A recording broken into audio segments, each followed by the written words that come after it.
Hey, welcome back. Welcome back to CV Football. And welcome back where I'm going to talk about my thoughts on all the Premier League games. So, like I said, this is something that I'm going to be doing now every week. And hopefully, I'm going to try and be consistent and also give my views as well. So, people, bear with me. And obviously, let's get that going. So, I'm going to look on here on my laptop to obviously see some of the scores you do forget, but I'm going to look here. Now let's start with the opening match on Saturdays, which was Wolves versus Spurs. Now, when I was saying about this match, I did say Wolves are a tricky team, and obviously I was expecting Spurs to win, but I did say Wolves are a very, very tricky team because they make it very difficult. And with their manager Gary O'Neill, he's an upcoming manager and he's doing absolutely great. And obviously, I remember him in the last club where at Bournemouth, where he was obviously sadly sacked and people were questioning that. And for me, I've always liked him as a manager actually. And obviously he did an amazing job keeping them up, which people don't give him enough credit for. I think people realize what he's done, but people don't give him enough credit for. But obviously he's gone to Wolves and they scored literally basically in the 95th minute and they obviously won the match 2-1, which obviously is an amazing score. Now we're moving on to Arsenal versus Burnley. So I've already given my thoughts on Arsenal versus Burnley. Arsenal winning 3-1, and we've got Trossard scoring, William Saliba, and also Zinchenko doing that scissor kick, which obviously fantastic, fantastic goal. And like I said, I expected nothing but Arsenal to win. But also I was very surprised by Burnley because they changed their tactics and they went for more counter-attacking football rather than their passing football and going gun ho. But listen, I always said Arsenal was going to win. Crystal Palace versus Everton. Now I was thinking this might be a draw because Everton and Crystal Palace, they're one of those teams that you're never sure with them. When you expect them to lose, that's when they win. When you expect them to win, that's when they lose. But I knew this game was going to be a very, very tight game and there was going to be about one or two goals in between it.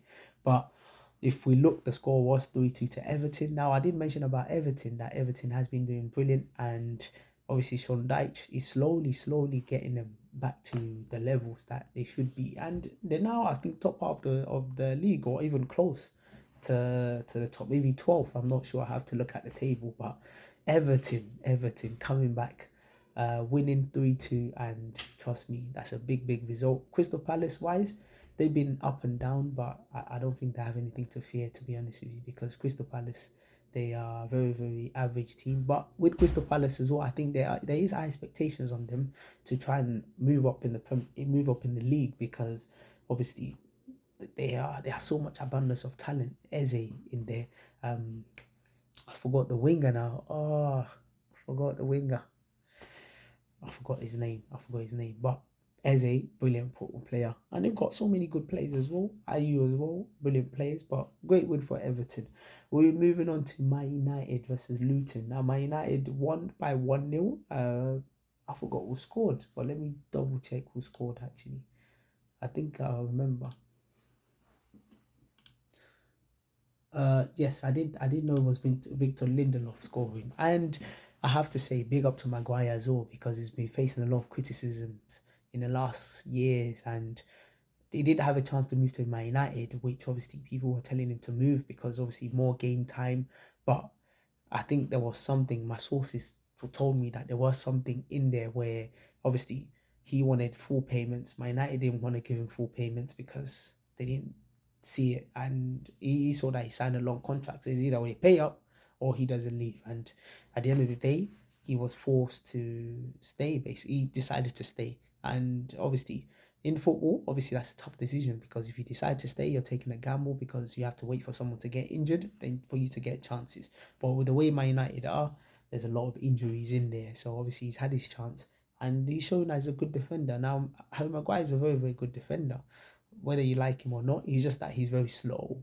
And with a lot of fast players around in these days, obviously that might catch up to you because obviously people are coming at you with pace and that might be very tricky. But United won, and they've won their last five Premier League games, and they're a team that's supposed to be in crisis. So, um, well, what can I say? What can I say? Uh, this one is the most one of the most shocking results in the league. Actually, Bournemouth beat Newcastle 2-0. Now Newcastle basically had a full starting 11 or 11 players out injured. So they had to obviously make some changes in their team. And obviously they've also had tough fixtures as well in the Premier League, where obviously they lost, no, not in Premier League, in the Champions League, where obviously they lost 2-0 to Dortmund. Obviously that also might have affected their confidence, but big up to Bournemouth. Solanke that scored? Give me a sec. Yes, Solanke did score. Solanke scored 2 goals. One of them was obviously a deflected chance into his path and good finish as well. But I think Nick Pope could have done better actually. He could have saved it, but obviously he's there. And trust me, some days things happen. You take it on the chin, you come back stronger. I mean, obviously, I'm expecting Newcastle to come back stronger because they're doing okay in the league. They're about 6th or 7th, one of them, but they're doing okay in the league and obviously Champions League. But obviously, you can already tell that in terms of squad depth, they don't have squad depth, and that's something that they'll need to improve on moving forward. Because if you've got a lot of players in your team that are out, you need players as well of the same caliber and the same standard to come in, and obviously they obviously don't have that, which is why you're getting results such as 2-0 like this. We're moving on to Sunday games. Sunday games, Aston Villa versus Fulham. I did say Fulham have not been doing too good this season, but they're still okay. Their manager's still a very, very good manager, so I'm expecting them to get out of this. And also, they've got good players as well, so I'm expecting them to come out of this. But Aston Villa, I did say before the Premier League review that, listen, Unai Emery, is he the third best manager in the league? I don't really know. I don't know because in terms of trophies and things, his CV speaks for itself. As in obviously being Mr. CV as well, my CV speaks for myself. But Unai Emery's CV speaks for itself because they've been winning games. And I was saying like slowly, with the kind of connection that Unai Emery has, I'm expecting them to even improve. And brilliant win for them. Brilliant win. They've been playing really good. John McGinn. That finish from McGinn. Wow, what a finish. But Aston Villa 3-1 to them, and they've been doing very well. Brighton, I'm not sure what's happened to Brighton now, actually. They've dipped a bit because the last couple of results have not gone their way, but obviously Brighton have been doing well. And Sheffield United, big up to them. They're picking points here and there. So listen, sometimes that's all you need. You just need to hang in there and just keep picking points. And obviously, slowly moving up the table. And between the top in the league and the bottom of the league, it's only about 1 or 2 points different. So that means if you win a couple of games or you win 1 or 2 games, you're out of the league, or you could be top of the league. So listen, that's all you need. Liverpool versus Brentford. Now Brentford always give a good game. Actually, they always give a very, very good game. But Brentford as well have gone quietly under the radar as well, and they've not been doing too great. But 3-0 is an emphatic scoreline, and Mo Salah. Listen, what can you say about Mo Salah? Say what you want. Brilliant player, fantastic player. His goal scoring record is absolutely amazing. And I always tell people, if you're a winger, you don't have to be at the bar line. Just move closer to where the 18-yard box is. Trust me, you'll get more chances to score. And I think people need to learn from that. That's what these modern day wingers do. They don't stay at the bar line, because if you stay at the bar line, you have to beat a player, and it's too hard for you to go and score because you're too far from the goal. But if you stay where the 18-yard box is, close to the 18-yard box, once you beat a player, there's a chance for you to score. So, and that's what it is.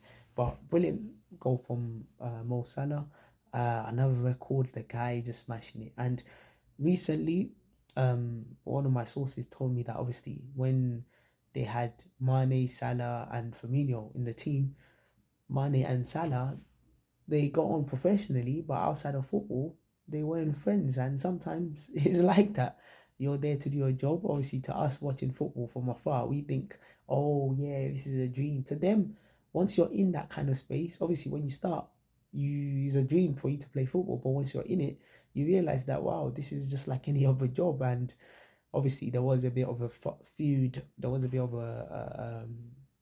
I don't want to say a fight, but there was a bit of anger towards each other because there were a lot of opportunities where Salah could have had the opportunity to square it to Mane, and he never did that. And if I was in his position too, I would be upset. I would be angry because I'll be thinking, whoa, did I do something wrong? Like, what's happening? I'll be feeling like that. But listen, one of them had to leave, and Mane ended up leaving, and Salah is still there, and obviously kept the scoring record as well. But either way, they're both still fantastic players, so you can't take anything away from them. Moving on, the last two matches. The last one is the one you should stay for. Moving on to the last few matches, we've got West Ham versus Nottingham Forest. Now, Nottingham Forest, brilliant. They did really well. They were losing, obviously, 1-0. Come back, winning 2. They scored first, actually. And then, obviously, West Ham scored. West Ham scored. And then they were winning 2-1. Elanga scored on the 63rd minute. Decided to take his shirt off.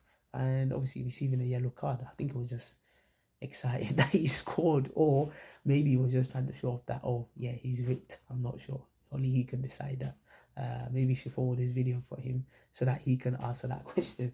But obviously, after that, West Ham come back. Bowen made it 2-2, and I was quite surprised because Bowen is not that big, and he's winning a header in the box, a free header basically.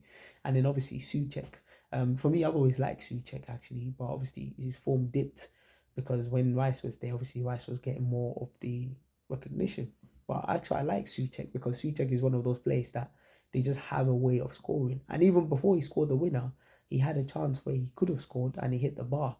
And obviously, after that, he actually Olaina headed the ball back, and then Souček went in, he hit the bar, and then obviously he now scored the winner. And listen, West Ham as well, slowly they're rising up, and brilliant win for West Ham. And Nottingham Forest, I've been very impressed with them this season, and I think my Nigerian striker Awoniyi, hey, keep scoring, man, keep scoring. So that's it. And then the final game, which was obviously the game that everybody's been talking about, the Super Sunday, Man City versus Chelsea, 4-4.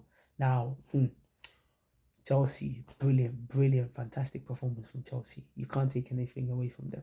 Yes, they didn't win the match, but it was a fantastic game from both sides. Man City, normally they control the game, but that midfield of Gallagher, Caicedo and Enzo, they control that midfield. They boss that midfield. And for them to have equal footing with Man City, you have to give it to them. And Cole Palmer, what an amazing...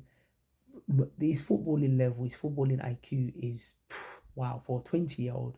That's crazy because obviously when they bought him from Man City for 42 million or so, people were obviously screaming, people were shouting. But I told people, I said, watch out for this player. I told them, watch out for this because he's been absolutely sensational. And Sterling, wow, Sterling, he took that personal. He literally was turning Kyle Walker as if Kyle Walker was a washing machine. He was just turning him in and out, moving him around about like he was a washing machine.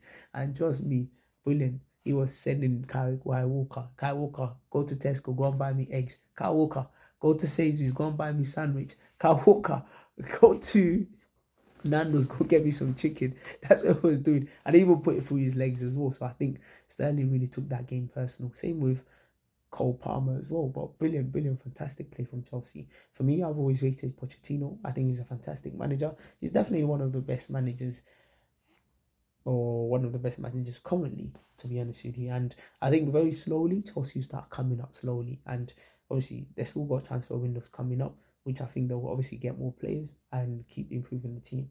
In terms of Man City as well, they played okay, but Chelsea was definitely the better team, and Chelsea should have won that game or could have won that game. But listen, it happens. It was a brilliant game, 4-4, fantastic game. Probably go down one of the best games in history in the Premier League. But listen, that's my Premier League review. If you have any comments on any of the teams, definitely drop into the comment section, and keep watching CV Football. Look forward to more content and more videos, and keep watching, keep subscribing, and let's get the channel going.